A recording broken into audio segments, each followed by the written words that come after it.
Okay. Carlos, please introduce yourself.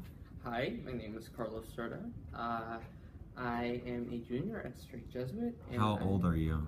Okay, I'm 16, about to turn 17 in 22 days. Okay. What are you involved in at the school? I say that if I had to say I was involved with a certain part or aspect of Jesuit, I'd say kind of spiritual life. I find, well,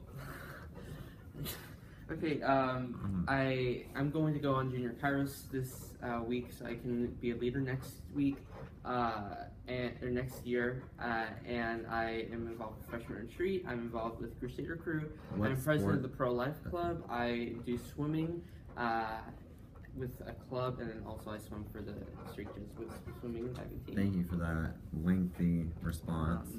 Okay, so I'm going to ask you a few questions, and I just want you to respond briefly to all of them.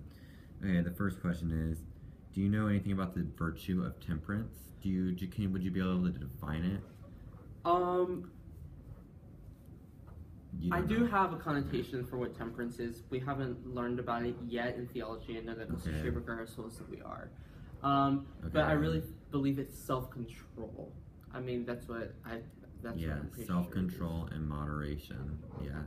Awesome. Okay, so now that you have a good idea of it, not thanks to Mr. Shafer-Cutter, rate how you apply the virtue of temperance on a scale from 1 to 10.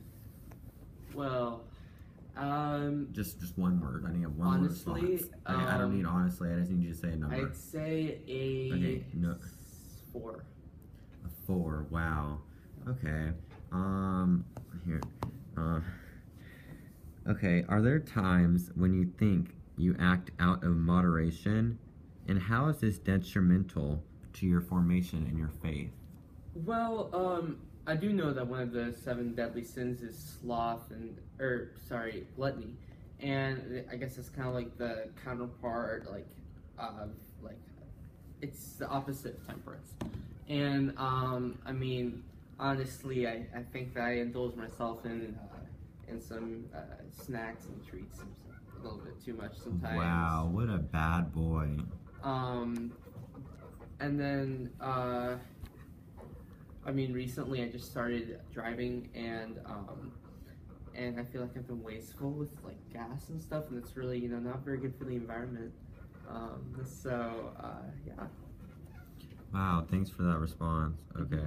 How is it detrimental to my formation? Yeah, in your faith. It's not, because really what you're doing is you're putting yourself over others, and that's really what sin is. Also, is saying, God, I know what you want me to do, but I'm going to do what I want. And that's what I feel that gluttony is. It's taking things that you don't need, doing things that you don't need to. Okay. So yeah. Do you feel that you already apply this virtue in your everyday life? I do feel that I sometimes, when it comes to mind, I think of temperance, but I don't think I do it. How do you think one should apply this virtue in the classroom setting? In the classroom setting, I guess that's kind of tough. That's a tough question. How do you think one should apply this virtue in a party setting? In a party setting, or public setting? In a public setting. Well, of course, be mindful of the other people in public, of saying, hey, maybe I'm not going to take 5 pieces of pizza if there's like only 1 pizza at a club meeting or something,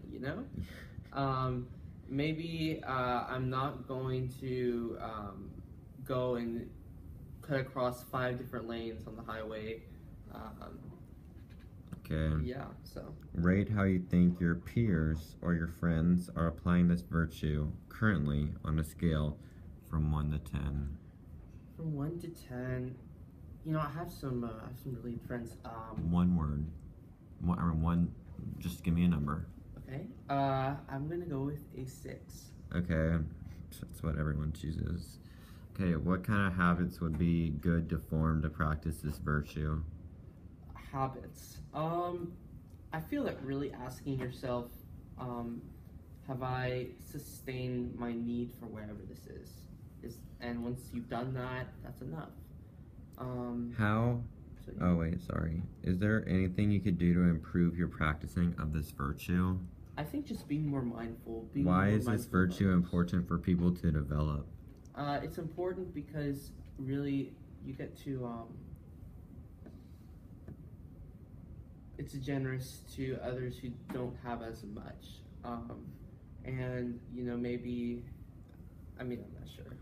How do you think one could develop, or God, that's terribly worded. Okay, how do you think one could use this virtue in their everyday life and strengthen their life via the virtue?